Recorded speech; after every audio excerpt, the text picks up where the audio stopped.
ആർക്കും കിട്ടിയിട്ടില്ല. ഇതിൽ എന്താ സാധനം എന്നറിയോ? LPG ഈ സിലിണ്ടറില് കത്തുന്ന വാതകല്ലേ? കത്തുന്നാണല്ലോ അല്ലേ? കത്തുന്നാണ്. എന്താ ഇതില് കത്തുന്ന സാധനം അതറിയോ? നമ്മളെ വീട്ടില് കൊല്ലങ്ങളായിട്ട് നമ്മൾ ഉപയോഗിക്കുന്നതാണ് LPG വാതകം. ഇതിലെന്താ കത്തുന്നത്? എന്ത് വാതകാന്നറിയോ?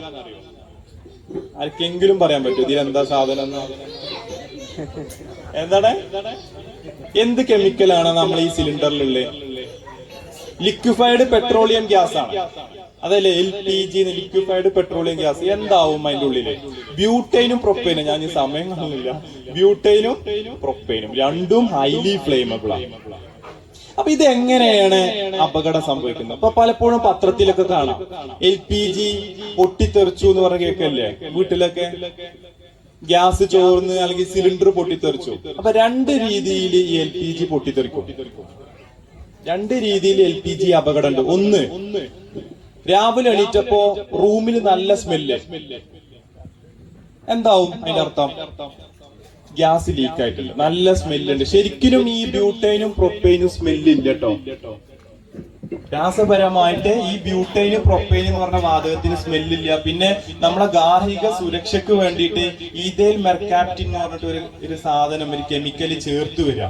കാരണം വീട്ടിലൊക്കെ സിലിണ്ടറിൽ വരുമ്പോ ലീക്ക് ആയാൽ അറിയാൻ വേണ്ടിയിട്ട് ചേർത്ത് വരിക.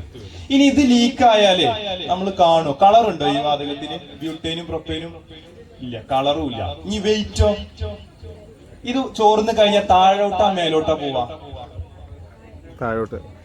LPG എയറിനേക്കാൾ വെയിറ്റ് കൂടുതലാണ്. എയറിനേക്കാൾ വെയിറ്റ് കൂടുതൽ പറഞ്ഞപ്പോ എവിടെ ഉണ്ടാവും? താഴെ ഉണ്ടാവും.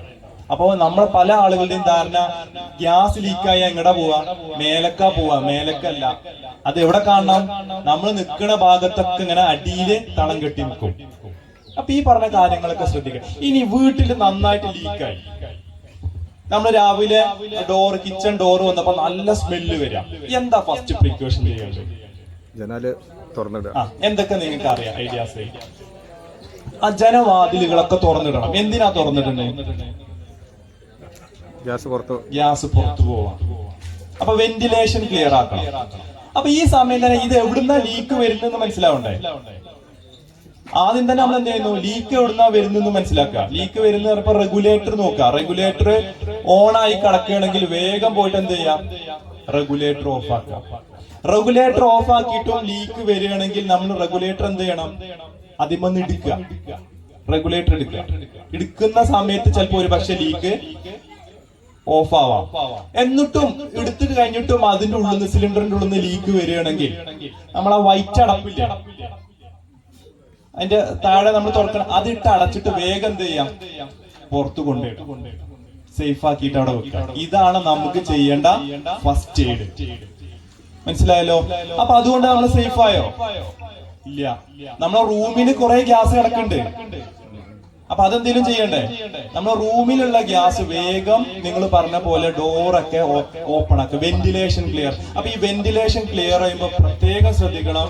നമ്മളെ ജനവാതിൽ പലപ്പോഴും ടൈറ്റ് ആയിട്ടാവും നിൽക്കുക. ചിലപ്പോ വർഷങ്ങളോളം വാതിലൊന്നും തുറന്നിട്ടുണ്ടാവില്ല. അപ്പൊ രണ്ട് മെറ്റൽ ഇങ്ങനെ ഉറച്ച് തുരുമ്പ് പിടിച്ച് നിൽക്കാം. നമ്മൾ ആ വെപ്രാളത്ത് പോയിട്ട് ഒരൊറ്റ തുറക്കല. അങ്ങനെ ആ തുറക്കല് കൊണ്ട് തന്നെ ഒരു പക്ഷെ അവിടെ ഒരു ചെറിയ സ്പാർക്ക് വരും. ഈ ലൈറ്റർ കത്തിക്കുമ്പോ, ഗ്യാസ് ലൈറ്റർ കത്തിക്കുമ്പോ അതിൻ്റെ ഉള്ളിൽ നിന്ന് എന്താ വരുന്നത്? ചെറിയൊരു സ്പാർക്ക് അല്ലേ? ആ സ്പാർക്ക് മതി ആ റൂം മൊത്തം ഗ്യാസ് നിറഞ്ഞിട്ടുണ്ടെങ്കിൽ അതിനെ കത്തിക്കാൻ. അപ്പൊ അവിടെ ഒരു പക്ഷേ നമ്മളൊരു ഫ്ലെയിം ഉണ്ടാക്കാൻ സാധ്യതയുണ്ട്. ഇങ്ങനെ വന്നു കഴിഞ്ഞാൽ, ഒരു സ്പാർക്ക് വന്നു കഴിഞ്ഞാൽ, അല്ലെങ്കിൽ ഓടിപ്പോയിട്ട് സ്വിച്ച് ഓൺ ആക്കുകയോ ഓഫ് ആക്കുകയോ ചെയ്തു കഴിഞ്ഞാൽ സ്വിച്ച് ബോർഡിന്റെ ഉള്ളിലും ഒരു സ്പാർക്കിന് സാധ്യതയുണ്ട്. അപ്പൊ ഗ്യാസ് റൂമിൽ ലീക്കായി സ്മെല്ല് കിട്ടിക്കഴിഞ്ഞാൽ നമ്മൾ ഒരിക്കലും എന്ത് ചെയ്യരുത്? സ്വിച്ച് ഓൺ ആക്കരുത്, ഓഫ് ആക്കരുത്. പലപ്പോഴും പല വീട്ടമ്മമാരെയും ധാരണ എന്താണ്? ഓൺ ആക്കരുത് എന്ന് മാത്രം. അതും മാത്രല്ല, പോയിട്ട് എന്ത് ചെയ്യും? ഓണായി കിടക്കുന്ന സ്വിച്ചിന്റെയും ലൈറ്റിന്റെയും അതുപോലെ ഫ്രിഡ്ജിന്റെ ഒക്കെ സ്വിച്ച് പോയിട്ട് എന്ത് ചെയ്യും? ഓഫ് ആക്കും. ഓണായി കിടക്കല്ലേ എന്ന് പറഞ്ഞിട്ട്. അപ്പൊ ഒരു ഇലക്ട്രോണിക് ഉപകരണങ്ങളും എന്ത് ചെയ്യരുത്? ഓൺ ആൻഡ് ഓഫ് ആക്കരുത്. എന്താ അങ്ങനെ പറയുന്നത്? എന്താ ഓണും ഓഫും ആക്കരുത് എന്ന് പറയുന്നത്? എവിടെ വരും? സ്വിച്ച് ബോർഡിന്റെ ഉള്ളില് ഓരോ സ്വിച്ചിന്റെ ഉള്ളിൽ നിങ്ങൾക്ക് ശ്രദ്ധിച്ചു നോക്കിയാൽ മതി, ചിലപ്പോ ഉള്ളിൽ നീല ലൈറ്റ് ഒക്കെ കാണാം. അപ്പൊ ഓൺ ആക്കുകയാണെങ്കിലും ഓഫ് ആക്കുകയാണെങ്കിലും എന്ത് വരാൻ സാധ്യതയുണ്ട്? സ്പാർക്ക് വരും. അപ്പൊ ആ ഏരിയയിൽ മൊത്തം ഗ്യാസ് നിറഞ്ഞു നടക്കുകയാണെങ്കിൽ ഈ സ്പാർക്ക് വെച്ചിട്ട് ആ റൂം അങ്ങോട്ട് കത്തും. അങ്ങനെ ആ റൂം കത്തിക്കഴിഞ്ഞാൽ ഒരു സെക്കൻഡിന്റെ അംശത്തില് മൊത്തം ഒരു റൂമ്, ഒരു അടഞ്ഞ റൂമ് കത്തുകയാണെങ്കിൽ എന്താ സംഭവിക്കുക? ഒരു ഓപ്പൺ ഏരിയയില് ഒരു ഫ്ലെയിം കത്തുകയാണെങ്കിൽ വലിയ ആ ഫ്ലെയിമാണ് കത്തിപ്പോകും. ഒരു അടഞ്ഞ റൂമില് ഒരു ഫ്ലെയിം ഉണ്ടാവുകയാണെങ്കിൽ ആ റൂം മൊത്തം അത് ബ്ലാസ്റ്റ് ആവും. ആ ചൂട് പിടിച്ച എയറൊന്നും പുറത്തോട്ട് പോവാൻ കഴിയാതെ ജനവാതിലുകളും സിമന്റ് ഡോറുകളും അല്ലെങ്കിൽ കോൺക്രീറ്റ് ഭിത്തികളടക്കം പൊട്ടിച്ചിട്ടാണ് അതിന്റെ ആ പ്രഷർ പോവുക. അതൊരു ബോംബ് പോലെ, സ്ഫോടനം പോലെ വരും. അപ്പൊ നമ്മള് പല കേസുകളും കാണലുണ്ട്, ഗ്യാസ് വീട്ടിൽ പൊട്ടിത്തെറിച്ചു എന്ന് പറയുമ്പോ ഞങ്ങളൊക്കെ പോയി നോക്കുമ്പോ സിലിണ്ടർ അവിടെ കിടക്കുന്നുണ്ടാവും. സിലിണ്ടറിന് ഒരു പ്രശ്നവുമില്ല. പക്ഷെ നാട്ടുകാരുടെ ഇടയിലൊക്കെ പരന്നിട്ട് എന്താവും? ഗ്യാസ് കുറ്റി പൊട്ടിത്തെറിച്ചു എന്ന് പറയാം. അവിടെ ഗ്യാസും കുറ്റിയല്ല പൊട്ടിത്തെറിച്ചിട്ടുള്ളത്, ഗ്യാസ് സിലിണ്ടറിന് ലീക്ക് ആയിട്ടുള്ള ആ ക്ലോസ്ഡ് റൂമ് ഒരു സെക്കൻഡിന്റെ അത്രയും അംശത്തിൽ ഒരുമിച്ചൊരു ഫ്ലെയിം ഉണ്ടായി അതിനെ ബ്ലാസ്റ്റ് എന്ന് പറയാം. എന്റെ ഡീപ്പായിട്ടൊന്നും ഞാൻ പോണില്ല. ആ ബ്ലാസ്റ്റിൽ നല്ല അവിടെ നിൽക്കുന്ന ആളെ പൊള്ളിയിട്ടുണ്ടാവും, അതുപോലെ ചുറ്റുമുള്ള എല്ലാ പൊട്ടിത്തെറിച്ചു പോയിട്ടുണ്ടാവും. ഒരു കേസ് മനസ്സിലായല്ലോ. ഇനി ഇങ്ങനത്തെ ഒരു സാഹചര്യം കൂടി നമ്മൾ മനസ്സിലാക്കണം. അതായത് നമ്മള് റൂമില് ഗ്യാസ് ഫുള്ള് ലീക്കായി, അതുപോലെ ഇത് വെന്റിലേഷൻ ചെയ്തു കഴിഞ്ഞാൽ തിരിച്ച് എയർ കയറും. മനസ്സിലായല്ലോ. എയർ കയറി അതിനെ റേഞ്ച് ഓഫ് ഫ്ലെയിമബിലിറ്റി എന്നുള്ള ഒരു പ്രശ്നമുണ്ട്. അതായത് ഒരു നിശ്ചിത ഏരിയയില് ഗ്യാസും എയറും നിറഞ്ഞു നിൽക്കുന്നുണ്ടെങ്കിൽ അതില് 91% എയറും 9% ഗ്യാസും ഉണ്ടെങ്കിലേ കത്തുള്ളൂ. മനസ്സിലായോ? ഞാൻ പറഞ്ഞത് മനസ്സിലായോ? അതായത് 9% ഗ്യാസും 91% എയറും ഉണ്ടെങ്കിലേ കത്തുള്ളൂ. ചിലപ്പോ നമ്മള് റൂമില് 30% ഗ്യാസും 70% എയറും നിറഞ്ഞ റൂമേ കയറാം. നമ്മൾ ചെല്ലുമ്പോ ഗ്യാസിന്റെ അളവ് കൂടുതലാണ്. അവിടെ ചിലപ്പോ ഓടിപ്പോയിട്ട് ഒരു സ്വിച്ച് ഇട്ടിട്ട് അവിടെ ചിലപ്പോ കത്തൂല.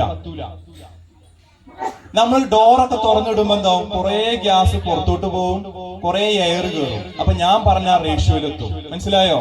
അപ്പൊ റൂമിൽ കൂടുതൽ ഗ്യാസ് ഉണ്ടെങ്കിൽ അവിടെ ഫ്ലെയിം ഉണ്ടാവില്ല. അങ്ങനെ ഒരു അബദ്ധവും ചിലപ്പോ പറ്റാറുണ്ട്. അതായത് 9% താഴെ ഗ്യാസും 91% എയറുമുള്ള റേഷ്യോയില് എന്ത് കത്തുള്ളൂ? LPG കത്തുള്ളൂ. അതായത് 40% ഒക്കെ ചിലപ്പോ നമ്മൾ അടുക്കളയിൽ ചെല്ലുമ്പോ ഗ്യാസ് നല്ല സ്മെല്ലുണ്ട്, പക്ഷെ അവിടെ ഒരു ലൈറ്റർ കത്തിച്ചാൽ കത്തൂല. അവിടെ 40% ഗ്യാസാ. അപ്പൊ നമ്മൾ എന്ത് ചെയ്യുന്നു? ഡോറൊക്കെ തുറക്കുന്നതോട് കൂടി കുറെ ഗ്യാസ് പോയി, കുറെ എയർ കയറി. ഈ സാഹചര്യത്തിൽ പോയിട്ട് നമ്മൾ ആ റേഷ്യോയിലെത്തും. അതായത് 92% എയറും 8% ഗ്യാസും എന്നുള്ള റേഷ്യോയിൽ എത്തിയിട്ട് ഇതൊക്കെ ക്ലിയർ ആയല്ലോ എന്ന് പോയിട്ട് നമ്മൾ അവിടെ എന്തെങ്കിലും സ്വിച്ച് ഓൺ ആക്കുക അല്ലെങ്കിൽ ലൈറ്റർ എന്തെങ്കിലും ഇതാക്കുക ചെയ്യുമ്പോൾ ചിലപ്പോൾ അവിടെ ഫ്ലെയിം ആവും. അപ്പൊ അതും കൂടെ നമ്മള് ഓർമ്മയിൽ വേണം. ഇനി അടുത്തൊരു ബ്ലാസ്റ്റ്, സിലിണ്ടർ പൊട്ടിത്തെറിക്കുന്ന. എങ്ങനെ സിലിണ്ടർ പൊട്ടിത്തെറിക്കാം? സിലിണ്ടർ പൊട്ടിത്തെറിക്കാൻ സിലിണ്ടറും അടുപ്പും കത്തണം എന്നില്ല. എക്സാമ്പിൾ ഞാൻ പറയാം. ഇപ്പൊ നമ്മളെ ഗ്യാസും കുറ്റി ഉപയോഗിക്കുന്നേ ഇല്ല. ഒരു മേശയുടെ താഴെ സ്റ്റവും ഗ്യാസും ഒക്കെ ആയിട്ട് ഇങ്ങനെ അടിയിൽ വെച്ചിട്ടുണ്ട്. അപ്പുറം അടുപ്പ് കത്തിക്കണം. അടുപ്പ് കത്തിക്കുന്നതിന് നമ്മൾ കഞ്ഞിയൊക്കെ വെച്ചുപോയി 2 മണിക്കൂർ കൊണ്ട് കഞ്ഞി ആവുള്ളൂ പോയി അപ്പുറത്തെ വീട്ടിൽ എവിടേക്കെങ്കിലും വർത്താനം പറയാനൊക്കെ പോയി. ഒരു കൊള്ളി, കത്തുന്ന ഒരു കൊള്ളി വന്ന് താഴെ വീണു, അടുപ്പിന്ന് താഴെ വീണു. അത് താഴെ കുറെ വിറകും ഓലയും ചകിരിയൊക്കെ വെച്ചിട്ട് അതില് പടർന്നു. അതൊക്കെ കത്തിപ്പിടിച്ച് തൊട്ടടുത്ത ഒരു അലമാര കത്തി, ഒരു മേശ കത്തി, ഷെൽഫ് കത്തി. നമ്മൾ കുറച്ച് കഴിഞ്ഞ് വന്ന് നോക്കുമ്പോ ആ റൂം മൊത്തം കത്തിപ്പിടിച്ച. അവിടെ മേശയുടെ താഴെ നമ്മളെ ഫുള്ള് നിറച്ചു വെച്ച സിലിണ്ടർ ഉണ്ട്. അപ്പൊ എന്ത് പറ്റും? റൂം മൊത്തം വേറെ രീതിയിൽ കത്തിപ്പിടിച്ച് ഈ സിലിണ്ടർ ചൂടാവും. ഈ സിലിണ്ടർ ചൂടായാൽ മാത്രമേ എന്തുള്ളൂ? ഇത് പൊട്ടിത്തെറിക്കുള്ളൂ. അതായത് 90 ബാർ വരെ പ്രഷർ താങ്ങാൻ പറ്റുന്ന മെറ്റൽ സിലിണ്ടർ ആണ് ഈ സിലിണ്ടർ. അതിന്റെയും അപ്പുറം, അതായത് ലിക്വിഫൈഡ് പെട്രോളിയം ഗ്യാസ്, നിങ്ങൾക്കൊക്കെ അറിയാം, സ്കൂളിലൊക്കെ പഠിച്ചിട്ടുണ്ടാവും. ഈ ലിക്വിഡ് ആണ്, അതായത് ഗ്യാസിനെ പ്രഷർ ചെയ്ത് എന്താക്കിയിട്ടുള്ളതാണ്, വെള്ളം പോലെ ആക്കി വെച്ചതാ. അപ്പൊ അതിന് ചൂട് തട്ടി എന്താവും, അത് ഗ്യാസ് ആവാൻ നോക്കും. അപ്പൊ ഗ്യാസ് ആവാൻ നോക്കി അതിന്റെ പ്രഷർ കൂടി ചൂട് തട്ടുമ്പോ കൂടി അവസാനം ഈ മെറ്റൽ സിലിണ്ടർ പോലും പ്രഷർ താങ്ങാൻ കഴിയാതെ ഒറ്റയടിക്ക് എന്താവും, ഒരുമിച്ച് അങ്ങോട്ട് മുഴുവൻ ഗ്യാസും പുറത്തോട്ട് വരും. ഈ സിലിണ്ടറിനെ കുറിച്ച് ജസ്റ്റ് ഒന്ന് മനസ്സിലാക്കട്ടോ.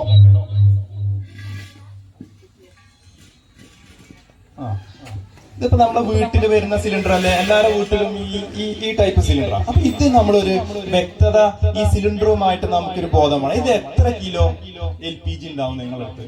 വീട്ടിലൊരു പുതിയ സിലിണ്ടർ വരുമ്പോ എത്ര കിലോ വേണ്ടേരും? ഇതുവരെ നമ്മൾ നോക്കിയിട്ടുണ്ടോ? ഇതിമേ എഴുതിയിട്ടുണ്ടല്ല. ഇവിടെ കണ്ടോ 15.6. ഇവിടെ ഒരു കിലോ കണ്ടോ ഈ സിലിണ്ടറിമേ 15.6. അതെന്താ 15.6?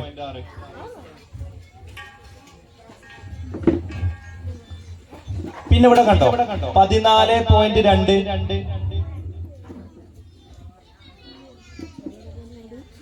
ആ 14.2 എന്ന് പറഞ്ഞാല് ഇതെല്ലാം അതിൽ ഉണ്ടോ. നമുക്ക് ഈ സിലിണ്ടറിനെ കുറിച്ചൊരു ധാരണ വേണം എല്ലാവരും, പ്രത്യേകിച്ച് വീട്ടമ്മമാർക്ക്.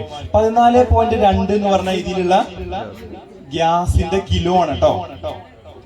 ഇത്ര കിലോ ഗ്യാസ് ഉണ്ട്, 14.2 കിലോ ഗ്യാസ് ഉണ്ട്. ഈ 15.6 എന്താ, കാലി സിലിണ്ടറിന്റെ വെയിറ്റ്. അപ്പൊ നമ്മൾ ഒരു ഫുള്ള് പുതിയൊരു സിലിണ്ടർ വീട്ടിൽ വരുന്ന സമയത്ത് നമ്മൾ എത്ര കിലോ കാണണം? ഇതിമേരിക്കുന്നുണ്ടോ 29.8 കിലോ കാണണം. ആരെങ്കിലും തൂക്കി നോക്കാറുണ്ടോ? നമ്മളെ വീട്ടില് പുതിയ ഒരു ഫുൾ സിലിണ്ടർ വന്ന് കണക്ട് ചെയ്യുമ്പോ ആരെങ്കിലും 29.8 കിലോ ഉണ്ടോ എന്ന് നോക്കാറുണ്ടോ? എന്താ നോക്കാത്തത്? ബാക്കി പച്ചക്കറിയും സാധനങ്ങളും അരിയും പഞ്ചസാരയൊക്കെ വാങ്ങുമ്പോ നമ്മള് തൂക്കം കറക്റ്റ് ആയിട്ട് വാങ്ങണ്ടേ? ഇത് വരുന്ന സമയത്ത് നമ്മൾ ഒരിക്കൽ പോലും 29.8, ഇതിൽ 1 കിലോ കുറച്ച് ആരെങ്കിലും അറിയാം? ഇത് നമ്മൾ കാണുന്നുണ്ടോ? ഒന്നും അറിയില്ല. അതിപ്പോ നമ്മളെ പറ്റിക്കാൻ വേണ്ടിട്ട് വേണമെങ്കിൽ ഇതില് 1 കിലോ ഇപ്പൊ 14.2 ഉള്ളത് 13.2 ആക്കിയിട്ട് തരാം. നമ്മളിത് കാണുന്നില്ല, ഒന്നുമില്ല. ഒരാള് നമ്മളെ വീട്ടിൽ മുന്നിൽ ഇറക്കി വിടുന്നു, വണ്ടി വരികയല്ലേ പലപ്പോഴും എല്ലാവരുടെ വീട്ടിലും, ഇറക്കി വിടുന്നു, നമ്മളടുത്ത് പോയി കണക്ട് ചെയ്യുന്നു, ആരും തൂക്കി വെക്കുന്നില്ല. ഓരോ വീട്ടിൽ നിന്ന് വേണമെങ്കിൽ 1 കിലോ കുറച്ച് കഴിഞ്ഞാൽ എത്ര ലാഭം ഉണ്ടാക്കാം? നമ്മളൊന്നും അറിയാതെ പോണു. അതായത് ചിലപ്പോ ഇനി പറ്റ കുറവാണെങ്കിൽ 1 മാസം കൊണ്ട് തീരേണ്ട ഗ്യാസ് ചിലപ്പോ 25 ദിവസം കൊണ്ട് തീരും. അപ്പൊ നമ്മളെന്ത് പറയും, നമ്മൾ അന്ന് നാളെ ഒരു ബിരിയാണി ഉണ്ടാക്കിയില്ലേ, അങ്ങനെ ഉണ്ടാക്കിയില്ലേ, അതുകൊണ്ട് തീർന്നു പോയി എന്ന് പറയും. അതിൽ ചിലപ്പോ കുറഞ്ഞ് അളവാവും ചിലപ്പോ തന്നിട്ടുണ്ടാവാം. അപ്പൊ ഇത് ഈ ക്ലാസ്സിനെ